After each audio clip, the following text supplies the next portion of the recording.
Le damos las gracias. Thank you very much, Dr. Thali, for your presentation. And we would like to open a session for a Q&A session. When you want to formulate the question, if you have a specific interest and you want a certain speaker to respond, you can just mention the name, or simply you can ask the question and the three speakers can respond. Accordingly, yes? What is your experience using superdoses compared to DDGs? Can we do diets with inorganic matter? What is your experience?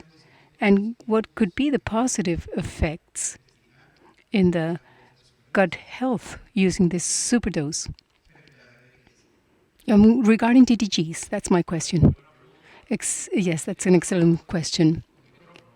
Can you hear me? Excellent question. Specifically in DDGS, due to the fermentation process, phytato concentration reduces. That's why the digestibility of phosphorus increases.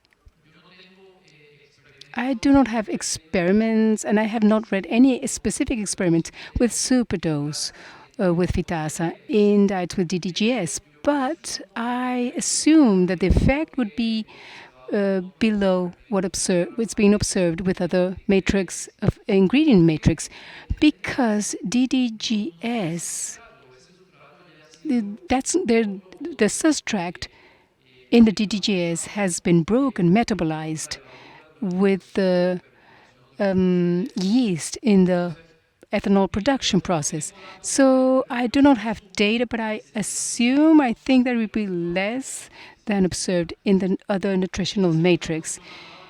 You were mentioning the phosphorus levels, values. I do think that if you're using phosphorus-based diets that are digestible, you are trusting the digestibility values of phosphorus and the matrix, the amount of phosphorus that is in the ingredients that we have. So it's okay to remove the inorganic phosphorus, the remnant, in the swine diets, especially in the ending process, because in many cases, due to the consumption increase of swine feed at the end and the lower relation of the requirements of phosphorus, many of these diets with 20 or 40% of DDGS, there's a lot of digestible phosphorus in that diet. So therefore shouldn't need inorganic phosphorus. Today we talk about sustainability and the need to reduce the environmental aspects. This would be a way to reduce that environmental process, reducing the phosphorus. But there's a nutritionist in the United States that says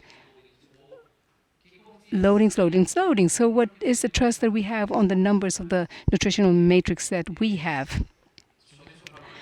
These are true values and are confirmed. Therefore, we have the assurance to do something like this. Thank you very much, Doctor. Any other questions? Yes, Mr. Ricardo. Thank you very much. A question for Dr. Bob Tyler. That diet with 30% of DDGS, I can imagine it was full of synthetic amino acids, all the amino acids.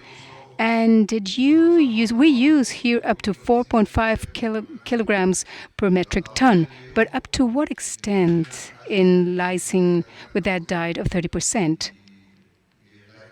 And the inclusion of lipinade, I really didn't grab it, really. I didn't know. So it's two questions. Like how much amino acids are in the diets when you put in a lot of DDGS? Okay.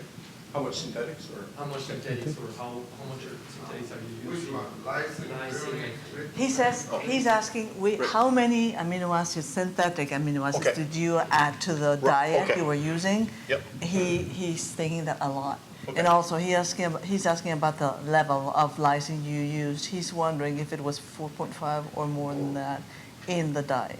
Okay.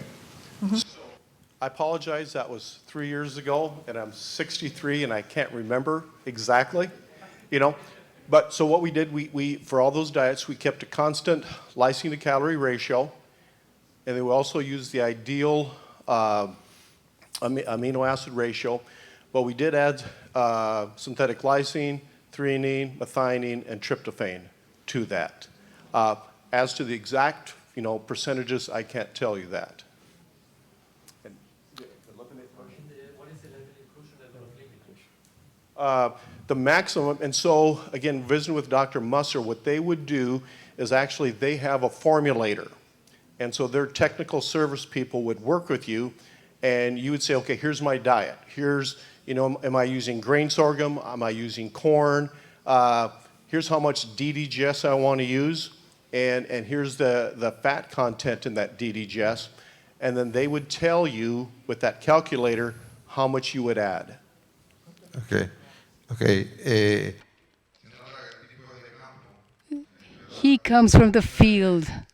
My question is the following. What is the NutriQuest service in the chemical composition of DDGS? I don't know why they do not use it as much in the United States. He was wondering, have you had any experience with NIR in the service from NutriQuest? NIR. I've worked with them from a standpoint because they have an incredible database on DDGS. And I think just about every ethanol plant in the United States, they get samples from, and then they do an NIR on it. And so you can see the whole nutrient profile from all the different plants throughout the years. So that's what I know about their analysis in NIR. Gracias, doctor. ¿Alguna otra? Thank you very much, Doctor. Any more questions? Two final questions because we're out of time. So lipinate affects the iodine value. I assume it also changes the fatty acid composition of the product. And I wondered if you could comment on that, and do you know specific changes that occur in the fatty acid composition due to the lipinate? Yep. And so basically what it does is through the process, it basically just reduces the amount of unsaturation. So let's say you've got a high level of oleic, 18.1 in there. And so what it's going to change through an enzymatic process, all of a sudden you're going to have less 18.1 and have more 18 stearic acid. And the same thing with linoleic. Instead of 18.2, when you add it, as it gets digested and before it gets converted back to fat in the pig, it changes that to 18.1 and 18.0. And the other question that we may get is, okay, what about export markets, right? And so one of the things is that, for example, Seaboard Farms out of Oklahoma uses it quite a bit, and they export to Korea, they export to Japan.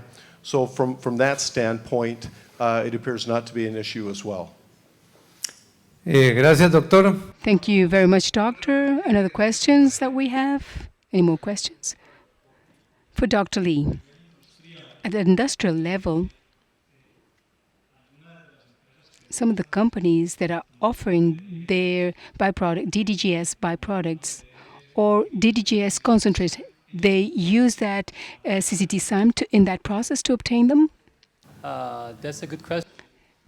Actually, I was thinking selling enzymes, these type of enzymes in ethanol plant to improve the digestion and to improve the yield of ethanol out of the fermentation. So, but I think they're using different enzymes, right? Not beta-manganase. So for that part, I think that's the best answer I can say. Ok, muchas gracias. Thank you very much. We will wrap up the Q&A session, and I would like to thank the panelists for sharing their ideas on how to extract the best nutritional value of DDGS. Hand of applause for the panelists, please.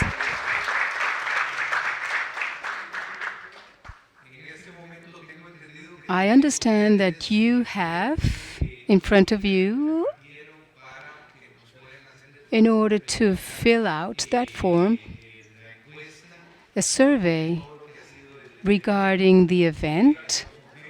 Please confirm if you have the survey with you. Remember that without that, you will not receive any memoirs from this event.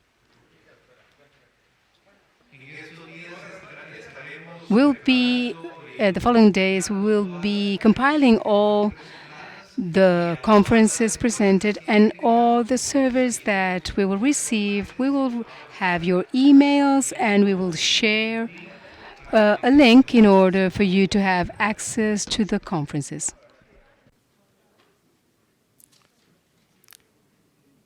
Y como veo que Carlos no se acerca, And I'm expecting Carlos to do the closing ceremony.